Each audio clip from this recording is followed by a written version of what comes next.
So we've been talking about the menopausal transition, perimenopause into menopause, and now we've crossed the threshold and we're in postmenopause. So now what? Join me this week as we take a look at postmenopause and all of the beautiful things that it gives you, as well as talking about some of the things that could potentially stand in your way if you aren't living in a balanced way. Hi, I'm Adrienne Irizarry. I'm an Eastern medicine practitioner who is passionate about women's health and helping women live their best lives. My goal is to put you in the driver's seat of your menstrual health, offering period solutions for a symptom-free life. Statements made in this program are for educational purposes only and not intended as a substitution for medical consultation or advice. We do not claim to diagnose, treat, or cure any diseases. This podcast is inclusive and welcomes all gender identities. The focus of the program is on biological function, and we will use the term women throughout, but it is referencing physiological and social challenges for biology. Come as you are, I am happy you're here and welcome all performances of identity. I hope you find something helpful in this show. Welcome back to another episode of the Reproductive Rebel podcast. So, the last few episodes, we've been going on this journey through the perimenopausal, menopausal, and now postmenopausal part of our lifespan. And I think that that is really important to take a look at because we don't talk nearly enough about it. I get a large number of women who are reaching around 40 that are coming through the door of am I going through menopause early? Because there's just such a collective lack of education around these phases of our life. And I think some of it socially has to do with the fact that as a culture, we value youth and we look upon aging in women as a negative thing and like women as they age lose value. But that's very much a Western notion because in other cultures, aging comes with wisdom. It comes with a lot of value and reverence, to be honest. And it's that we here in the West collectively have lost touch with that.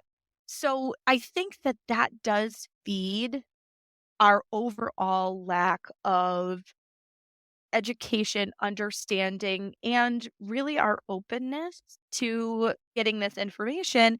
And then once we start having adverse symptoms, we're like, oh my gosh, what's going on with me? Like, this is awful. Help. Please send help. Do you have any resources that can tell me what's going on in my system?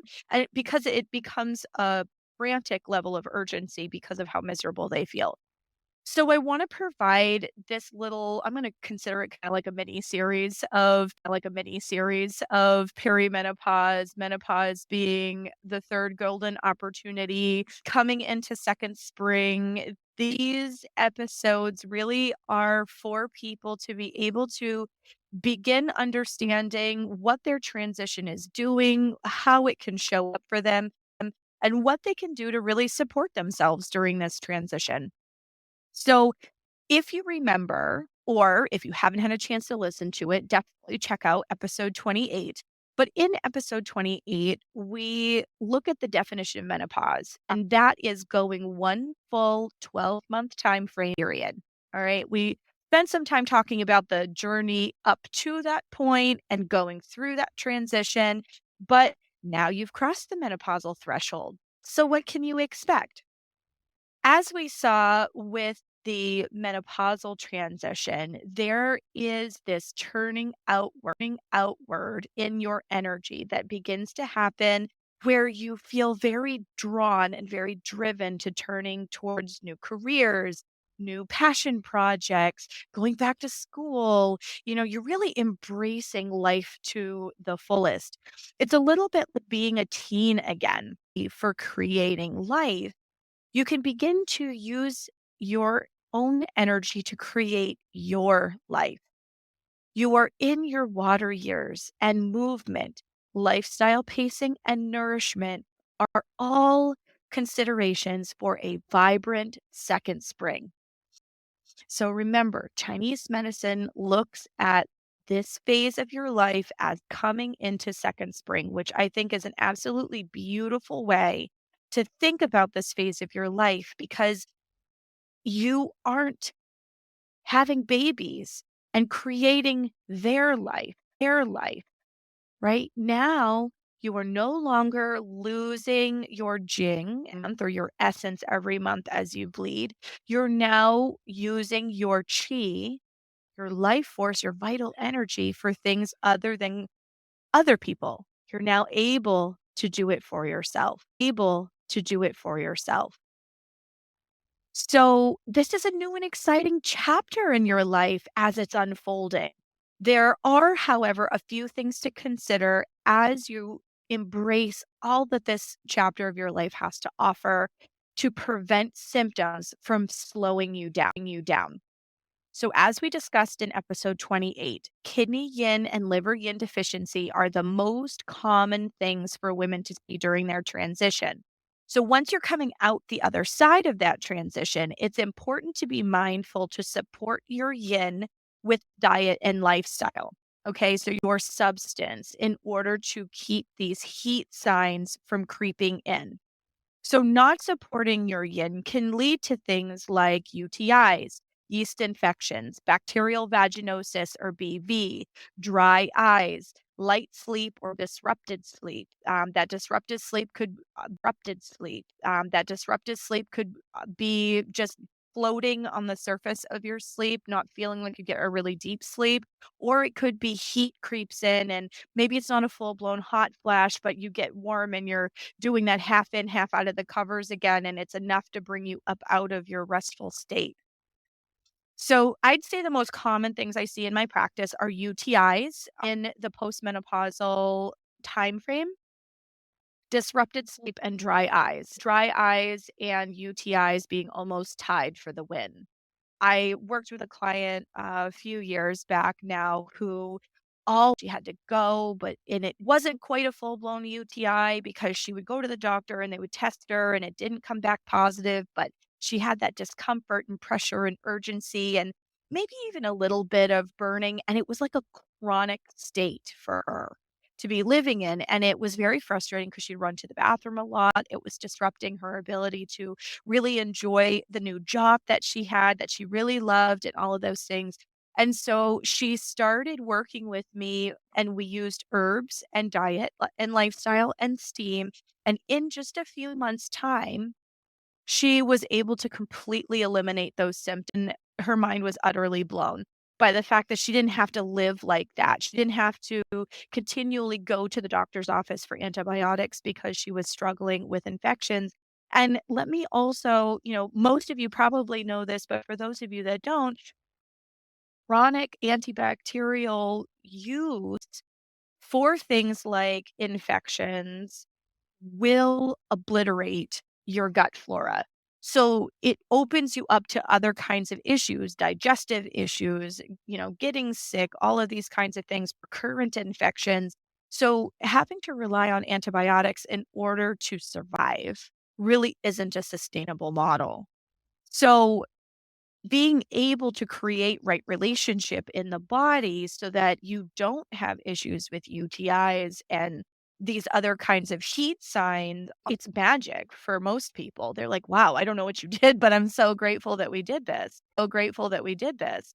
So pulling foods in like bone broth, goji berries, jujubes, these types of foods are very nourishing for yin and can help provide building blocks that your body needs in order to support yin. What I can tell you is that people who are vegetarian during their bleeding years often see, not in all cases, but in a lot of cases, they will see an increase in these kinds of symptoms as they're in this phase of life simply because something as simple as bone broth provides so many building blocks. It's really important to have something like that. So I would say if you are vegetarian, if you can find a locally sourced, really good quality bone broth, for example, and that's the only thing that you do to change in your lifestyle, you're going to find a really big shift in your experience. But, I'm not here to try to sway you. I'm just here to explain why these things work so well for these purposes in your body. So, providing the right kinds of foods to support your yin is going to be important. This phase of your life should be 50% fruits and veggies in your diet because these foods support yin. And you're actually in a phase of your life that for the vast majority of people, you can also tolerate a little bit more food raw than you could before in your so, have a few more salads. It's going to help with the internal temperature in your body. Being mindful of not sweating too profusely is also really valuable because when you sweat, you lose building blocks for yin. Now, I'm not saying never sweat, but what I'm saying is everything in moderation. So if you haven't figured out by listening to this program by now that everything is about balance, right? And the reason why I keep reiterating this theme over and over again is because our Western culture does not understand balance. It just doesn't. Everything is to an extreme. You have to work hard. You have to work hard. You have to exercise hard. When you do a diet, it has to be black or white. You can have it or you can't.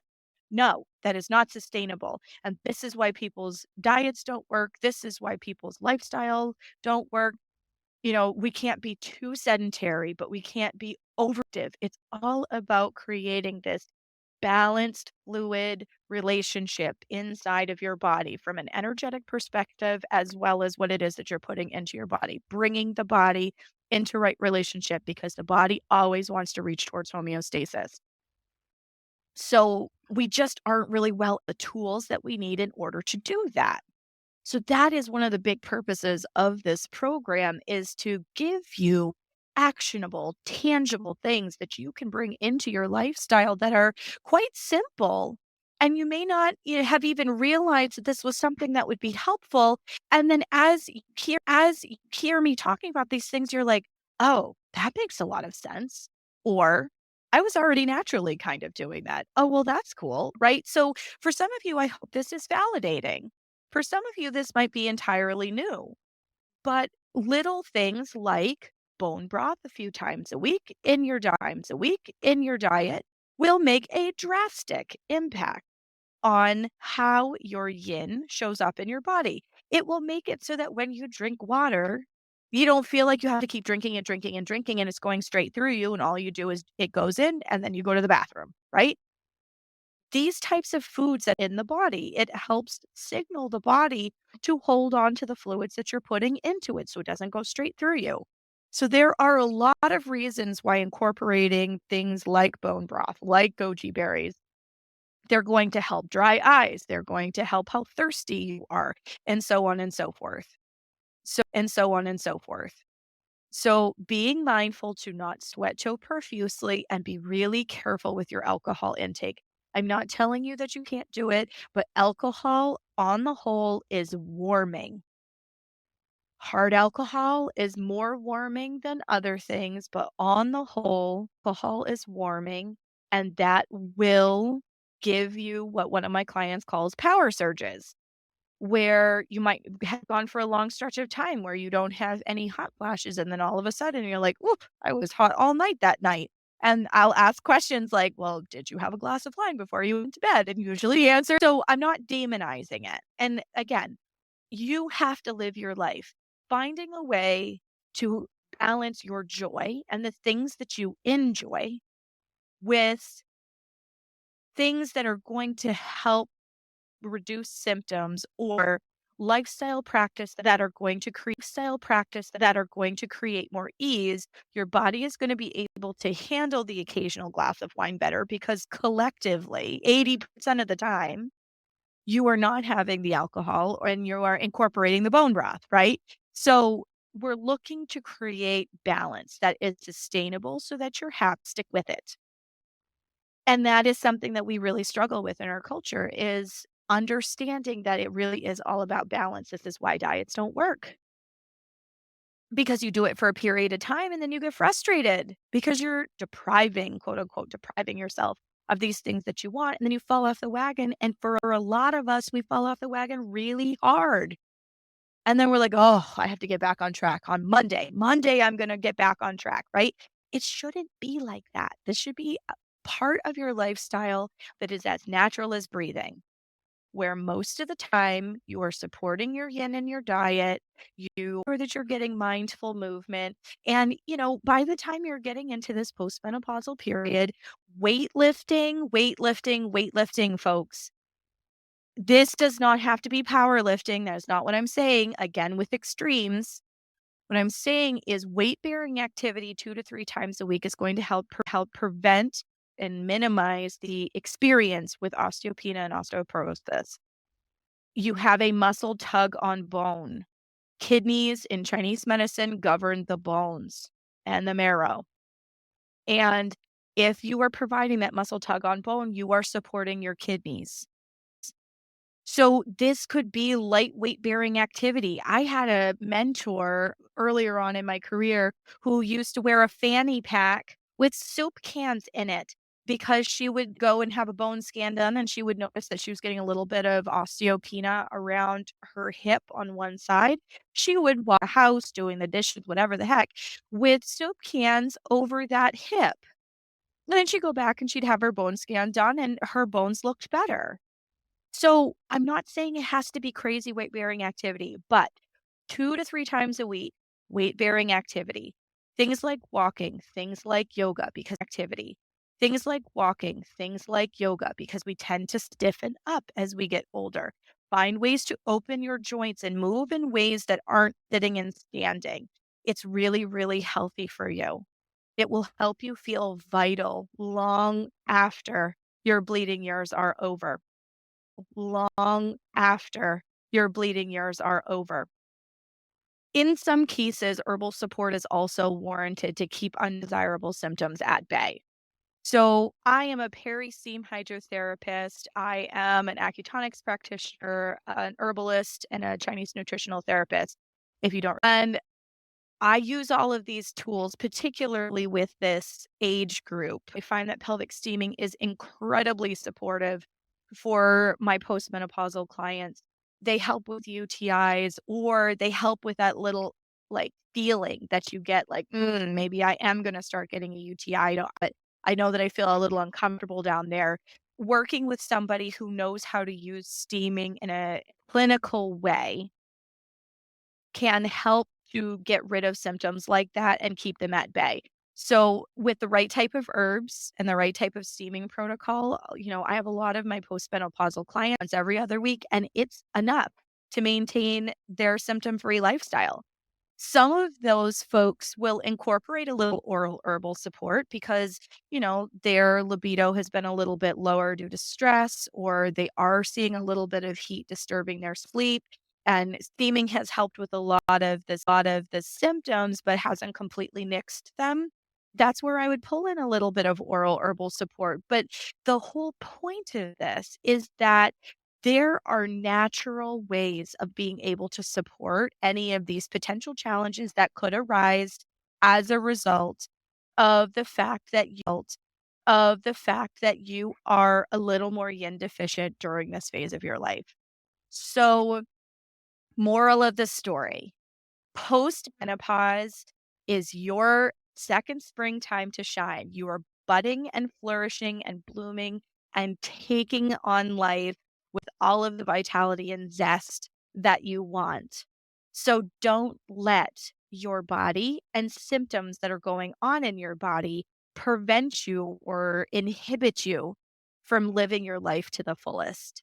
You can have a vibrant libido and isn't holding you back from intimate experiences and sleep well at night and have energy to take on your days and yet know how to create balance. So, with age comes wisdom. And one of the things that I see the big time frame is that women have really stepped into their power during this stage of their life, and they no longer stuff how they feel about things down into their body. they vocalize them and they are more confident in expressing who they are and what they want out of life, and they're less reserved. They're less reserved about it. There's a lot more of a "I could give a shit" that goes into this space of life, which is really, really healthy. Being able to express yourself that way, being able to verbalize your needs, set healthy boundaries, all of those things are really, really healthy. And being able to do that really does lessen your experience with symptoms because remember, emotions are energy in motion. So when you're suppressing yourself, you're suppressing your truest expression of self, you're suppressing your voice, you're not being true emotion, it shows up in physical ways. So second spring is this beautiful invitation and opportunity to just be authentically you and do what makes you feel vibrant. And don't let those because they don't have to. And bringing your body into right relationships so that you don't deal with those symptoms head on will set you up for the vibrant postmenopausal experience that you've always wanted. Thank you for joining me for another episode of Reproductive Rebel. Reproductive Rebel is recorded by certified peri-steam hydrotherapist, herbalist, sound healer, and Chinese nutritional therapist Adrienne Irizarry of Moon Essence LLC. If you are interested in setting up an appointment with Adrienne for one-on-one support, ordering from our store, or course offerings, visit our website at moonessence.life. Be sure to subscribe to our newsletter to get insider information on upcoming events and offerings. Join the conversation. Like us and follow Moon Essence Me on Instagram, Facebook, Twitter, or LinkedIn. Voices make this program possible. Thank you all for your continued support.